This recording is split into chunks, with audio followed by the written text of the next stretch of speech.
Hello everyone. Today we are going to start with a new chapter, that is water and its treatment. In lecture 1 we will study about what is hardness, type of hardness and what is soap consuming capacity. ये तीन topic बेटा हम cover करेंगे. Hardness क्या होती है, कितने type की होती है, सोप कंज्यूमिंग कैपेसिटी क्या होती है. तो the very first question is what is hardness. Hardness क्या होती है? हार्डनेस बेटा कहा जाता है it is property of water due to which water sample do not produce lather with soap. Water की वो प्रॉपर्टी जिसकी वजह से वाटर सैंपल जो है when treated with soap solution, जब आप साबुन लगाएंगे तो it will not produce leather, वो झाग नहीं बनाएगा. वाटर जब साबुन के साथ झाग नहीं बनाता तो उसको हम हार्डनेस बोलते हैं. When water do not produce lather with soap. एक चीज ध्यान रखिएगा, बहुत सारे बच्चे जब एग्जाम अटेम्प्ट करते हैं, when I check the answer sheets, वो लिखाते हैं LEATHER. There is a lot of difference between lather and leather. ठीक है, LEATHER आपका चमड़ा हो जाता है, LATHER इज वो झाग जो बन रहा है. तो it is property of water sample due to which water do not produces lather with soap solution. ठीक है जी, अब ये तो हमें पता लग गया कि हार्ड वाटर जो है साबुन के साथ झाग नहीं बनाएगा. पर क्यों नहीं बनाएगा? क्यों नहीं बनाएगा? Due to presence of soluble salts of calcium, magnesium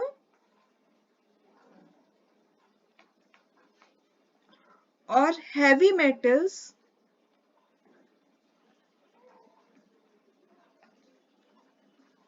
present in it. ठीक है, अगर वाटर सैंपल के अंदर कैल्शियम मैग्नीशियम के सॉल्ट्स प्रेजेंट है बेटा, CaCl2 हो सकता है, ये क्या हो गया आपका कैल्शियम क्लोराइड. ठीक है, ऐसे ही MgCl2 हो सकता है, मैग्नीशियम क्लोराइड. CaSO4 हो सकता है, कैल्शियम सल्फेट. ऐसे ही आपका MgSO4 हो सकता है, मैग्नीशियम सल्फेट. CaHCO3 ट्वाइस हो सकता है, कैल्शियम बाइकार्बोनेट. इसी तरीके से मैग्नीशियम बाइकार्बोनेट MgHCO3 ट्वाइस. कुछ भी हो सकता है इनमें से. अगर कोई भी सॉल्ट प्रेजेंट है वाटर सैंपल के अंदर तो वो पानी साबुन के साथ झाग नहीं बनाता. अभी हम आगे पढ़ेंगे भी इस चीज को सोप कंज्यूमिंग कैपेसिटी में कि ऐसा क्या हो गया कि अगर कैल्शियम मैग्नीशियम के सॉल्ट प्रेजेंट है वाटर के अंदर तो it do not produces lather with soap. Why it happened, तो वो भी पढ़ेंगे. अभी बेसिकली क्या है कि हार्ड वाटर वो वाटर सैंपल है, when treated with soap solution it do not produces leather. जब आप सोप सॉल्यूशन के साथ ट्रीट कराएंगे तो ये झाग नहीं बनाएगा.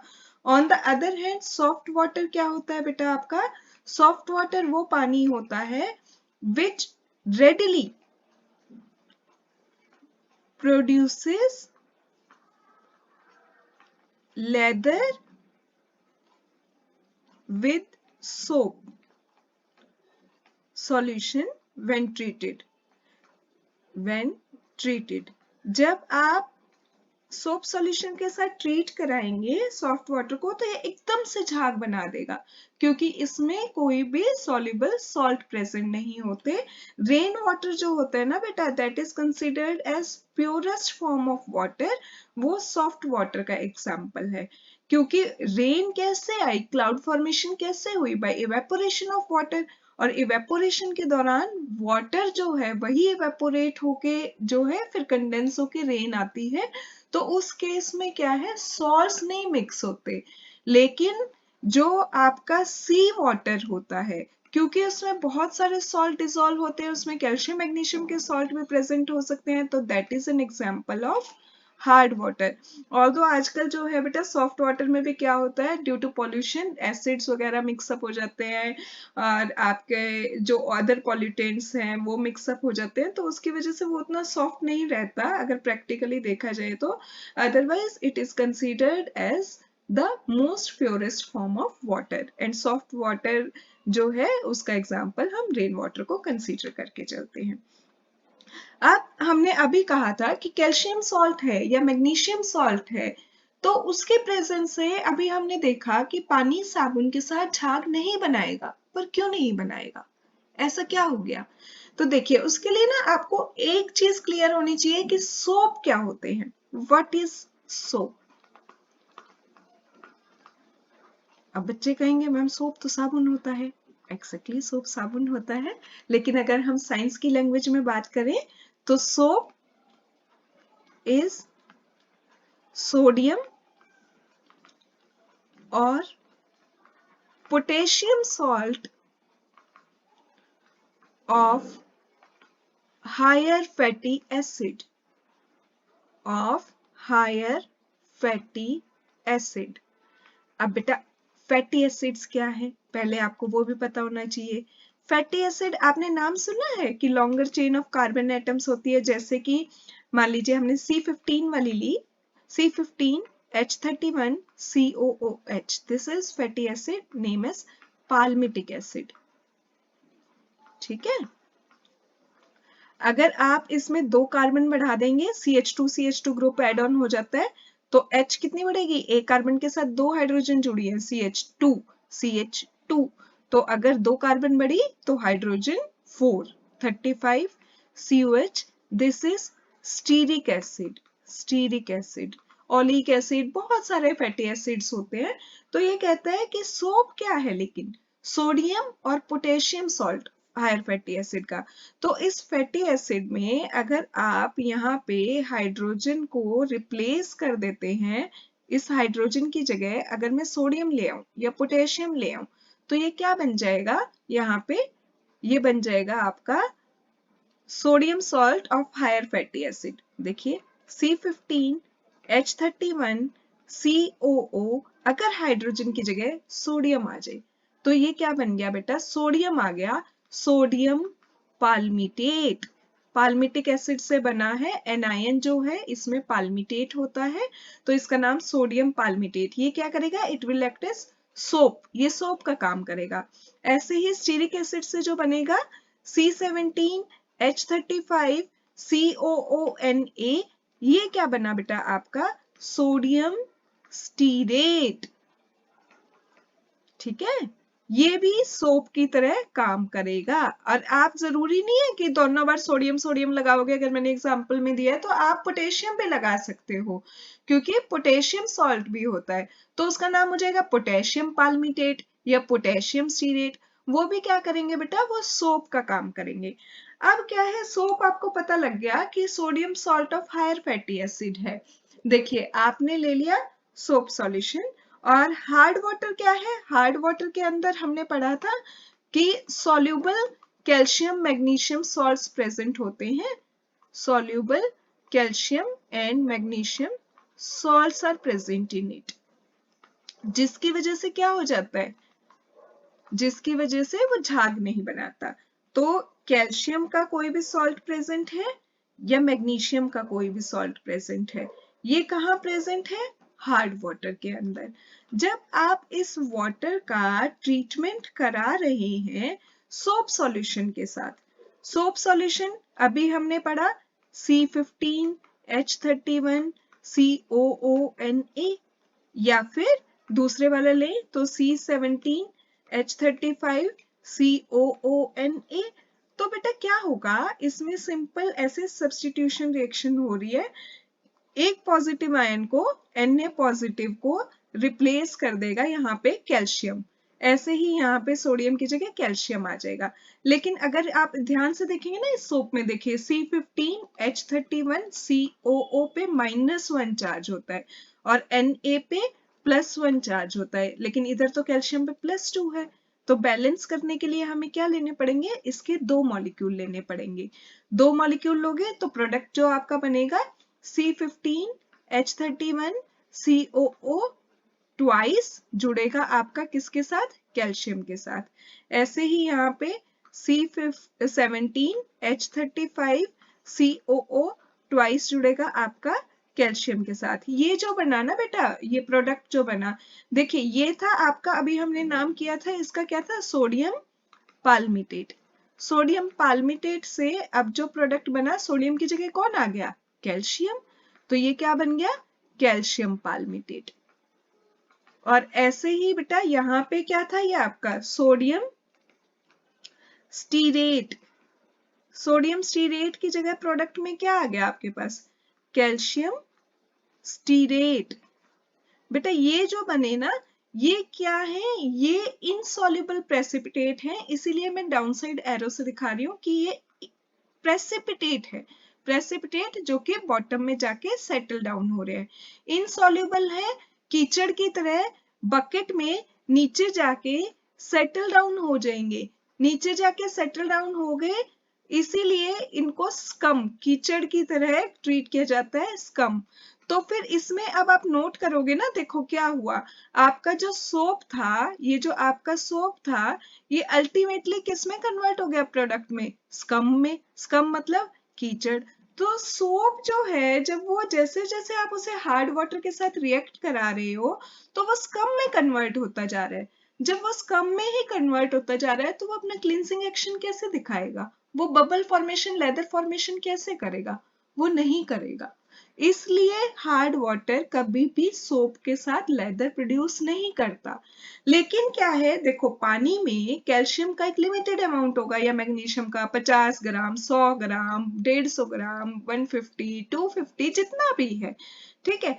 आप सोप लगाते जा रहे हो, लगाते जा रहे हो, घिसते जा रहे हो, एक स्टेज तो ऐसी आएगी कि पानी के अंदर जितना भी कैल्शियम मैग्नीशियम था, वो सारा का सारा सोप के साथ कंज्यूम होके स्कम में कन्वर्ट हो गया, स्कम में कन्वर्ट हो गया। अब उसके बाद भी अगर आप उसमें सोप यूज किए जा रहे हो, यूज किए जा रहे हो, तो अल्टीमेटली क्या होगा, फिर वो झाग बनाना शुरू कर देगा, क्योंकि उसमें जो कैल्शियम मैग्नीशियम था वो तो सारा यूटिलाइज हो चुका, और वो क्या करेगा, लेदर प्रोड्यूस करना शुरू कर देगा। तो अब शुरू का जो सोप था, वो स्कम बनाने में यूज होता गया। तो पहले के जमाने में क्या कहा जाता था, जब लोगों को हार्डनेस वगैरह के बारे में इतना क्लियर कंसेप्ट नहीं था, तो पानी में बोलते थे कि ये क्या है, सोप कंज्यूमिंग कैपेसिटी है, सोप कंज्यूमिंग कैपेसिटी। कि ऐसा कहा जाता था बेटा कि साबुन को खा जाता है, यहाँ का पानी तो साबुन को खा जाता है। खा जाने का मतलब है कि वो सोप को कंज्यूम कर रहा है। क्यों कंज्यूम कर रहा है, स्कम बनाने के लिए कंज्यूम कर रहा है। जैसे जैसे सारा सॉल्ट यूज हो जाएगा स्कम बनाने में, फिर वो लेदर प्रोड्यूस करना शुरू कर देगा। तो हार्ड वाटर में भी जहां जहां का हार्ड वाटर होता है ना, ऐसी बात नहीं है कि कपड़े कभी साफ ही नहीं होंगे, हो जाते हैं, लेकिन जिस एरिया में सॉफ्ट वाटर होता है उसके कंपैरेटिव जहां पे हार्ड वाटर होता है, वहां पे सोप कंज्यूम ज्यादा होता है, ऑलमोस्ट डबल क्वांटिटी में होता है, ठीक है। That's why it is known as soap consuming capacity. Hope it's clear to everyone. अब हम करते हैं टाइप ऑफ हार्डनेस क्या क्या है। अभी तक मेरे को लगता है सबको समझ आ गया होगा हार्डनेस क्या है, सोप कंज्यूमिंग कैपेसिटी क्या है। अब हम करेंगे टाइप ऑफ हार्डनेस। बेटा दो टाइप की होती है हार्डनेस जो होती है, एक होती है टेम्परेरी हार्डनेस। टेम्परेरी हार्डनेस को हम लोग कार्बोनेट हार्डनेस भी बोलते हैं, कार्बोनेट हार्डनेस। और दूसरी होती है बेटा permanent hardness, permanent hardness. Permanent hardness को हम नॉन कार्बोनेट हार्डनेस भी बोलते हैं, नॉन कार्बोनेट हार्डनेस, ठीक है। अब टेम्परेरी में और परमानेंट में क्या फर्क है, as the name indicate, temporary temporary होती है बेटा, नेचर में रिमूव हो जाती है। इसमें आप वाटर सैंपल को हाफ एन आवर के लिए बॉईल कर दीजिए, boil water sample for half an hour, आप आधे घंटे में बॉईल करेंगे ना, तो उसमें से हार्डनेस उड़ जाती है। ऐसी हार्डनेस को हम बोलते हैं टेम्परेरी हार्डनेस। ये होती है, it is due to presence of bicarbonates, bicarbonates of calcium and magnesium। ठीक है, मेरे अब कुछ बच्चे ना, मेरे को पता है ऐसे भी मिलेंगे जिन्होंने 11th-12th में केमिस्ट्री अच्छे से नहीं पढ़ी, उनको बाइकार्बोनेट और कार्बोनेट में डिफरेंस नहीं पता होता। तो पहले फटाफट फटाफट ये बताती हूँ। देखो, कार्बोनेट क्या होता है? CO3 2 नेगेटिव, कैल्शियम पे होता है +2 चार्ज, यहाँ +2 या -2। अगर ये आपस में मिल गए CaCO3, तो ये बनता है बेटा कैल्शियम कार्बोनेट। ठीक है। बाइकार्बोनेट क्या होता है? बाइकार्बोनेट आयन होते हैं आपके HCO3 नेगेटिव, कैल्शियम पे +2, इस पे -1। तो इनको कंबाइन करके न्यूट्रल करने के लिए Ca से आपको 2 एनायन जोड़ने पड़ेंगे, CaHCO3 ट्वाइस। ये बना कैल्शियम बाइकार्बोनेट। बाइकार्बोनेट आयन होते हैं आपके HCO3 नेगेटिव। ठीक है। तो फिर हमने कहा टेम्परेरी हार्ड वाटर में कैल्शियम आपका बाइकार्बोनेट होता है और मैग्नीशियम बाइकार्बोनेट होता है। तो जैसे मान लीजिए कैल्शियम बाइकार्बोनेट है पानी के अंदर। जब बेटा आप इस पानी को हीट करेंगे ना, आधे घंटे के लिए हम कह रहे हैं बॉईल करेंगे, बॉईल करेंगे, ये सॉल्युबल सॉल्ट है, पानी के अंदर घुला हुआ है। तो देखिए इसमें अगर ध्यान से देखेंगे कैल्शियम कितना है? 1, हाइड्रोजन 1 × 2 2, कार्बन 2, ऑक्सीजन 3 × 2 6। तो प्रोडक्ट में ना एक तो आपका बनता है Ca, यूज हो गया Ca, एक कार्बन ले लीजिए, दो में से एक हमने यूज कर लिया, और ऑक्सीजन 3, CaCO3, यहाँ 6 में से 3 हमने यूज कर ली। ये जो है बेटा, ये कैल्शियम कार्बोनेट के इनसॉल्युबल सॉल्ट बनते हैं, इनसॉल्युबल सॉल्ट, जो कि बकेट में जाके सेटल डाउन हो जाते हैं। ठीक है। अब इसके साथ साथ क्या बच गया हमारे पास? 2 हाइड्रोजन बची हुई है और एक बची हुई है, 3 बची हुई ऑक्सीजन, ऑल दो एक ले लेते हैं। वाटर, वाटर वाटर में मिक्स हो ही जाएगा। साथ में अब और क्या बचा हुआ है? एक देखिए यहाँ पे कार्बन बची थी, C, 2 ऑक्सीजन बची हुई है, CO2। CO2 गैस है, लिबरेट हो जाएगी एनवायरमेंट में। तो आपका सॉल्युबल सॉल्ट जो है, जिसकी वजह से हार्डनेस थी, वो इनसॉल्युबल प्रेसिपिटेट में कन्वर्ट हो गया। तो इस वजह से हार्डनेस कॉजिंग सॉल्ट जो था वो रिमूव हो गया। टेम्परेरी हार्डनेस जो है वो बॉइलिंग से रिमूव हो जाती है। लेकिन इसके कंपैरिजन में परमानेंट जो होती है बेटा, that is due to presence of permanent hardness is due to presence of chlorides and sulfates, chlorides and sulfates of calcium and magnesium। ये क्लोराइड्स एंड सल्फेट की वजह से होती है, जो सिंपल बॉइलिंग से रिमूव नहीं होती, इसीलिए इसको परमानेंट भी कहा जाता है। नॉन कार्बोनेट हार्डनेस भी बोलते हैं हम इसको। देखिए कार्बोनेट वाले में क्या था? बाइकार्बोनेट की वजह से थी, तो इसलिए उसका नाम कार्बोनेट हार्डनेस था। इसमें कार्बोनेट्स नहीं प्रेजेंट है, इसमें क्लोराइड्स एंड सल्फेट्स प्रेजेंट है। इसको रिमूव करने के लिए हम डिफरेंट टेक्निक यूज करते हैं, जैसे आजकल आपके घर पे आरओ लगा होता है, रिवर्स ऑस्मोसिस से रिमूव होती है, या आयन एक्सचेंज मेथड, हम आगे पढ़ेंगे भी इन प्रोसेसेस को डिटेल में। आयन एक्सचेंज प्रोसेस उससे भी रिमूव हो सकती है। तो परमानेंट के लिए आपको ये सब करना पड़ता है। टेम्परेरी सिंपल बॉइलिंग से रिमूव हो जाती है। घर पे कई बार आपने जब पानी उबलते देखा होगा ना बेटा, तो देखा होगा जब आप ज्यादा देर के लिए उसे गैस पे उबालते रहते हैं, तो जो भी आपका यूटेंसिल होता है, पतीले में उबाल रहे हैं या जिस भी चीज में, उसके चारों तरफ एक व्हाइट व्हाइट लेयर डिपॉजिट हो जाती है। वो जो सफेद लेयर जो जमती जाती है ना यूटेंसिल की बाउंड्री पे, वो क्या होती है आपकी? वो सॉल्ट्स डिपॉजिट हो रहे हैं कैल्शियम कार्बोनेट के। ठीक है। और पानी आपका प्योरीफाई होते जा रहा है। तो दैट्स ऑल अबाउट टुडे। हम नेक्स्ट लेक्चर में करेंगे what are different units of hardness, why hardness is defined in terms of calcium carbonate equivalent. Stay tune. Till that time, have a very good day ahead. Take care.